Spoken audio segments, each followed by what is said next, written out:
नमस्कार दोस्तों, super star classes में स्वागत है आपका। आज हम लोग पर्यावरण के मोस्ट इम्पोर्टेंट टॉपिक पिरामिड क्या है, सजीवता और परजीवता को समझेंगे, पिरामिड के प्रकारों को समझेंगे, साथ ही साथ इकोलॉजिकल निच क्या है इस बात को जानेंगे, की स्टोन स्पीसीज किसे कहते हैं और अम्ब्रेला स्पीसीज क्या है, और साथ ही साथ एयर पोल्यूशन इंडिकेटर कौन कौन से जीव हैं और साथ साथ वाटर पोल्यूशन इंडिकेटर जीव कौन से हैं। पूर्ण स्तंभ परजीवी जीव किन्हें कहा जाता है इस बात को समझेंगे, और साथ साथ विश्व में सर्वाधिक वन क्षेत्र किन देशों के पास है ये डिस्कस करेंगे, और साथ ही साथ टैगा कोडधारी वन क्या हैं। तो और साथ ही एक इम्पोर्टेंट मोस्ट इम्पोर्टेंट टॉपिक आपका टुंड्रा बायोम की खास श्रृंखला को डिस्कस करेंगे। तो बहुत सारे यहाँ पर अच्छे मोस्ट इम्पोर्टेंट प्रश्नों को डिस्कस किया जाएगा जो आपकी कई सारी एग्ज़ाम्स के लिए super TET, UP TET, TGT, PGT, other banks, railway, NTPC जितनी भी एग्ज़ाम्स हैं सभी में प्रश्न पूछे जाते हैं इस तरह के। आइए इन सभी प्रश्नों को समझते हैं। तो यहाँ पर स्टार्ट करते हैं वीडियो को। इकोलॉजिकल निच क्या है दोस्तों? इकोलॉजिकल निच किसे कहते हैं? ये शब्द जो था इकोलॉजिकल निच ये दिया था ग्रीनल ने। एग्ज़ाम में प्रश्न पूछा जाता है इकोलॉजिकल निच शब्द किसने दिया था, तो आपका आंसर हो जाएगा ग्रीनल ने 1917 में। इकोलॉजिकल निच दोस्तों क्या है? किसी भी जीव का ऐसा स्थान या माइक्रो हैबिटाट जहाँ कोई जीव अधिकतम अनुकूलित अवस्था में रहता है। कहने का मीन्स किसी भी जीव का ऐसा स्थान होता है जहाँ पर वो बड़े आराम से रहता है और अपनी जितनी भी जीवन संबंधित क्रियाएं होता है अच्छे ढंग से करता है, उसी स्थान को हम क्या कह सकते हैं दोस्तों? इकोलॉजिकल निच कह सकते हैं। आइए नेक्स्ट इंपॉर्टेंट प्रश्न को डिस्कस करते हैं दोस्तों। इकोलॉजिकल पिरामिड किसे कहते हैं? तो ये जो संकल्पना थी इकोलॉजिकल पिरामिड की सर्वप्रथम किसने प्रस्तुत की थी? चार्ल्स एल्टन ने 1927 में। यहाँ से मोस्ट इम्पॉर्टेंट प्रश्न बनते हैं जो किसी भी एग्ज़ाम्स में पूछे जाते हैं। एग्ज़ाम में प्रश्न पूछा जाता है ऊर्जा का पिरामिड, जो ऊर्जा का पिरामिड होता है एनर्जी ऑफ पिरामिड सदैव कैसा होता है? अपराइट होता है। कैसा है दोस्तों? अपराइट होता है। नेक्स्ट इंपॉर्टेंट प्रश्न जो एग्ज़ाम में मोस्ट फेवरेट क्वेश्चन है एग्ज़ाम का, तालाब का बायोमास पिरामिड कैसा होता है? तो हमेशा तालाब का बायोमास पिरामिड जो होता है उल्टा बनता है। कैसा बनता है? उल्टा बनता है। दोनों ही इंपॉर्टेंट प्रश्न हैं जो कई बार एग्जाम्स में पूछे जाते हैं। आइए हम लोग ये जान लेते हैं कि पिरामिड कितने प्रकार के होते हैं। तो पिरामिड मुख्य रूप से दोस्तों 3 प्रकार के होते हैं, संख्या का पिरामिड, जीव भार पिरामिड और ऊर्जा का पिरामिड। 3 प्रकार के पिरामिड कौन कौन से?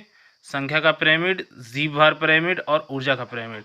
तो ऊर्जा का पिरामिड हमेशा सीधा होता है, और संख्या का पिरामिड जो होता है किसी पेड़ का, अगर हम किसी पेड़ की खास श्रृंखला देखते हैं तो संख्या के आधार पर जो पिरामिड बनता है तो हमेशा उल्टा बनता है पेड़ का। और साथ ही साथ क्योंकि किसी पेड़ की अगर बात करते हैं तो पेड़ की संख्या बड़े पेड़ की एक होती है, उस पर रहने वाले जो पक्षी हैं, कहने का मीन्स बहुत सारे होते हैं, और पक्षियों पर जो परजीवी पाए जाते हैं उनकी संख्या बहुत ज़्यादा होती है, इसलिए हमेशा खास का पिरामिड हमेशा उल्टा बनता है। जबकि तालाब का पिरामिड कैसा होता है? हमेशा उल्टा होता है। जीव भार पिरामिड जिसे बोलते हैं बायोमास पिरामिड भी कहते हैं। तो पिरामिड शब्द किसने दिया था? तो ये संकल्पना किसने प्रस्तुत की थी? तो चार्ल्स एल्टन ने। कब? 1927 में। आइए नेक्स्ट प्रश्न को डिस्कस करते हैं। पारिस्थितिकी शब्द सर्वप्रथम किसने दिया था? तो एजी टेंसले ने 1935 में। पारिस्थितिकी शब्द किसने दिया था? एग्जाम में बहुत ही यूपी टेट, सुपर टेट इनमें पूछा जाने वाला प्रश्न है, साथ ही साथ अन्य एग्जाम्स के लिए इंपॉर्टेंट प्रश्न है कि पारिस्थितिकी तंत्र जो है ये शब्द किसने दिया था? तो एजी टेंसले ने कब दिया था? 1935 में। और ये तो हम लोग अभी जान ही गए हैं कि तालाब का जीव भार पिरामिड सदैव कैसा होता है? तो उल्टा होता है। और साथ ही साथ संख्या का पिरामिड पेड़ का सदैव कैसा बनता है? उल्टा बनता है। जबकि संख्या पिरामिड जितने भी हैं आपके मैदान के हों, तालाब के हों, और ये सभी कैसे होते हैं? सीधे। लेकिन पेड़ का हमेशा कैसा बनता है? उल्टा बनता है। आइए नेक्स्ट प्रश्न को डिस्कस करते हैं। तो यहाँ पर सबसे इम्पोर्टेंट प्रश्न जो आपका बनता है स्कैवेंजर्स क्या है? बहुत ही इंपॉर्टेंट प्रश्न है। स्कैवेंजर्स किसे कहते हैं? तो स्कैवेंजर्स इसको हिंदी में बोलते हैं अपमार्जक, यानी ऐसे जीव जो हमारे वातावरण के सफाई कर्मी कहे जाते हैं उन जीवों को हम स्कैवेंजर्स बोलते हैं। जैसे हमारी वातावरण की जो सफाई करने वाले जीव आपके गिद्ध, किसी भी मृत डेड बॉडी को गिद्ध बहुत जल्दी साफ कर देते हैं, कहने का मतलब उसे सड़ने से बचाते हैं और वातावरण दूषित होने से बचाते हैं। साथ ही साथ आप लोग बड़े अच्छे से दोस्तों जानते होंगे सुअर जो खराब गली सड़ी चीज़ों को क्या करता है, खाता है। तो इसीलिए इन जीवों को हम क्या बोल सकते हैं, स्कैवेंजर्स कह सकते हैं। एग्जाम में कई बार प्रश्न फ्रेम किया जाता है, अपमार्जक किसे कहते हैं। तो एग्जाम्पल्स क्या हैं, गिद्ध और सुअर। आइए नेक्स्ट प्रश्न को समझते हैं दोस्तों।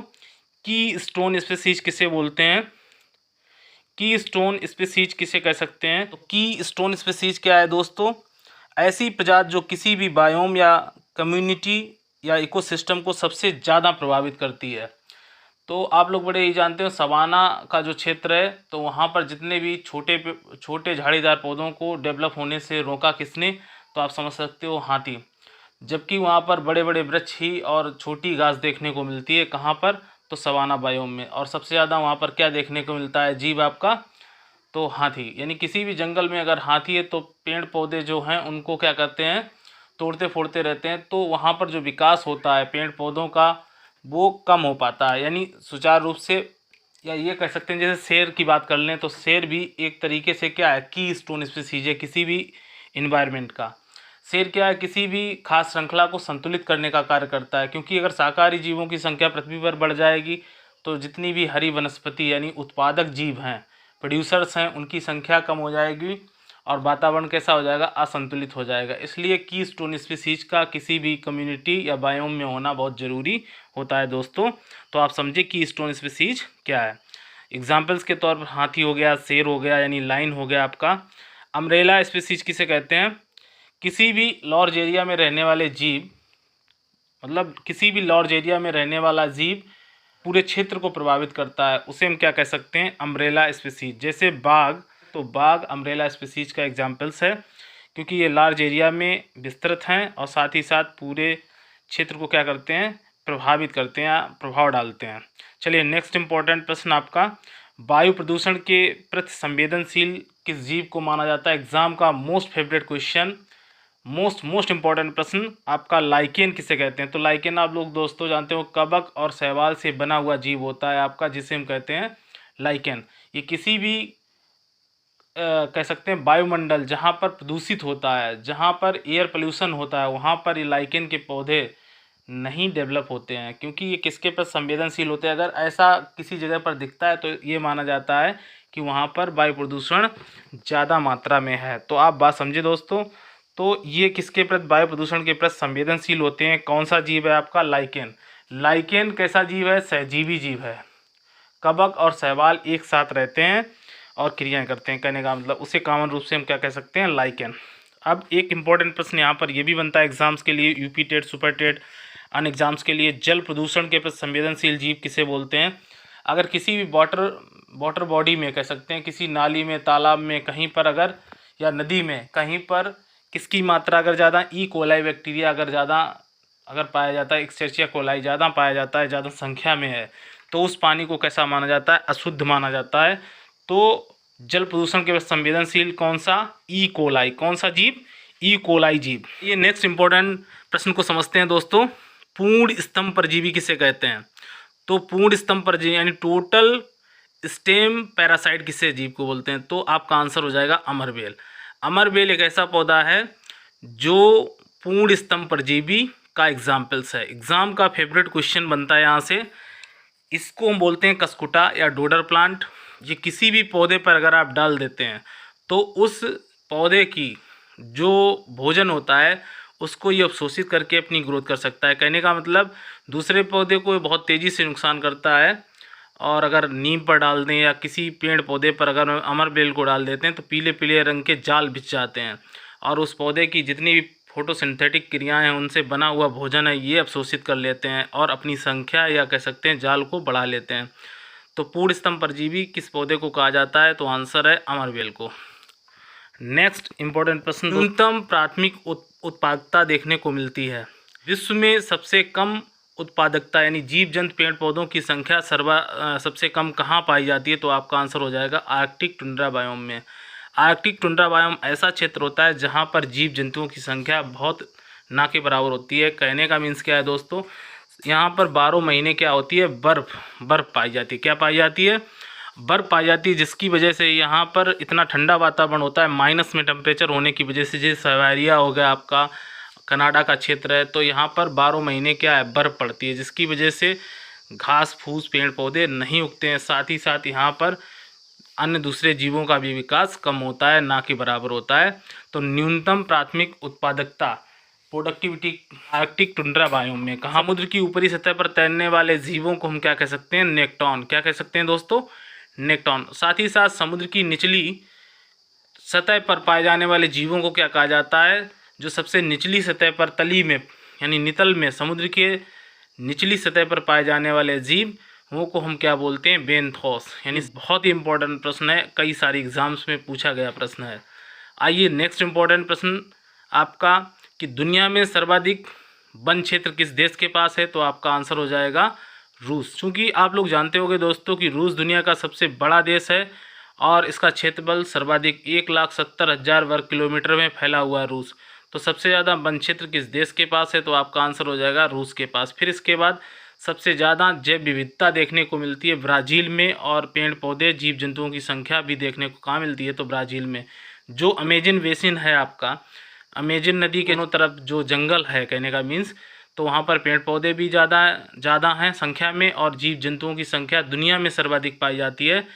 तो आप समझ गए हो दोस्तों। फिर तीसरे तो कनाडा वन क्षेत्र के मामले में 3rd पोजीशन पर है। साथ ही साथ अमेरिका का 4th नंबर है आपका, और चाइना में जो वन क्षेत्र है 5वें नंबर पर। साथ ही साथ भारत, जिसका क्षेत्रफल 2.42% है दुनिया का, लेकिन यहाँ अगर बात की जाए वन क्षेत्र की, तो भारत में इसका 10वां स्थान है। और इस समय जो प्रेजेंट कंडीशन है, करीब 24.5% के आसपास क्या है, भारत के पास क्या है, अपने वन है, कहने का मतलब। आइए नेक्स्ट इंपॉर्टेंट प्रश्नों की बात कर लेते हैं। भारत में अगर बात की जाए सर्वाधिक वन क्षेत्र किस प्रदेश के पास है, तो आपका आंसर हो जाएगा मध्य प्रदेश के पास। तो आइए नेक्स्ट इंपॉर्टेंट प्रश्न की बात करते हैं दोस्तों। टैगा या कोड़धारी वन बायोम किसे कहते हैं, यहाँ पर मुख्य रूप से कौन कौन सी वनस्पतियाँ उगती हैं दोस्तों, जो बहुत ही इंपॉर्टेंट प्रश्न है। टैगा या कोड़धारी वन बायोम, तो चीड़ हो गया, देवदार, स्प्रूस और फर की मुलायम जो लकड़ी है, कहने का मीन्स दोस्तों, ये देखने को मिलती है कोड़धारी वनों में या टैगा वनों में। आप जैसे अपने इंडिया की बात कर लें तो हिमालय का जो क्षेत्र है, वहाँ पर आपका हिमाचल प्रदेश और जम्मू कश्मीर में जो पेड़ पौधे पाए जाते हैं, तो मोस्टली यहाँ पर कोड़धारी वन बायोम देखने को मिलता है। और दुनिया में आप अगर बात करते हैं कि कोड़धारी वन बायोम कहाँ पाया जाता है, कोड़धारी वन कहाँ पाए जाते हैं, तो आपका आंसर हो जाएगा Canada, Norway, Siberia, Finland, Sweden. ये जो इलाके हैं, कह सकते हैं देशों के, यहाँ पर आपको मुख्य रूप से कौन सी वनस्पति देखने को मिलती है, तो कोड़धारी या टैगा वनस्पति देखने को मिलती है। और एक इम्पॉर्टेंट प्रश्न आपकी, विश्व में सर्वाधिक जैव विविधता किस देश के पास है, तो आपका आंसर हो जाएगा ब्राज़ील। यानी सहजीवता क्या है दोस्तों, तो सहजीवता जब दो जीव परस्पर साथ साथ रहते हैं और दोनों जीवों को बेनिफिट होता है, कहने का मतलब दोनों जीव एक साथ रहेंगे और दोनों जीवों को क्या होगा, लाभ होगा। तो ऐसी प्रक्रिया को हम क्या बोलते हैं, ऐसी क्रिया को क्या कह सकते हैं, सहजीवता, या इसी को अंग्रेजी में क्या कहा जाता है, सिम्बायोसिस। तो सिम्बायोसिस उन जीवों में देखने को मिलता है जिसमें दो परस्पर जीव एक साथ रहते हैं और दोनों को क्या होता है, बेनिफिट होता है या लाभ होता है। लाइकेन एक ऐसा जीव है जो एल्गी और फंजाई से मिलकर बना है दोस्तों, और ये एक सहजीवता का बहुत ही अच्छा उदाहरण है।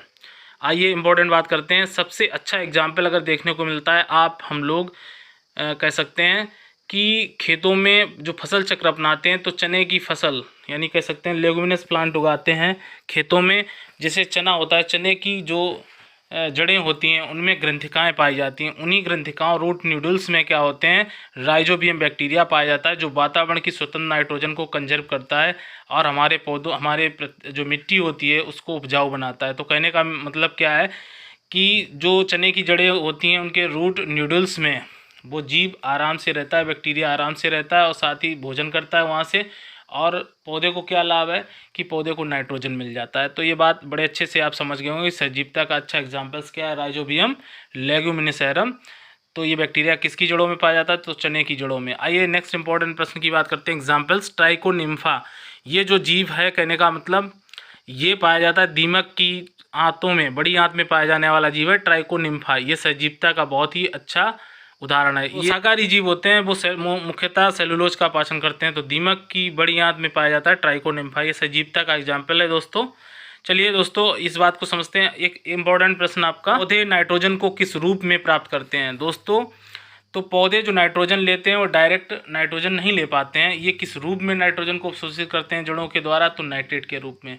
चूँकि वायुमंडल में जो नाइट्रोजन है पौधे नहीं ले सकते हैं, वो चेंज होती है अमोनिया और नाइट्राइट में, और नाइट्राइट जो नाइट्रोबैक्टर बैक्टीरिया होता है उसे नाइट्रेट में कन्वर्ट कर देता है।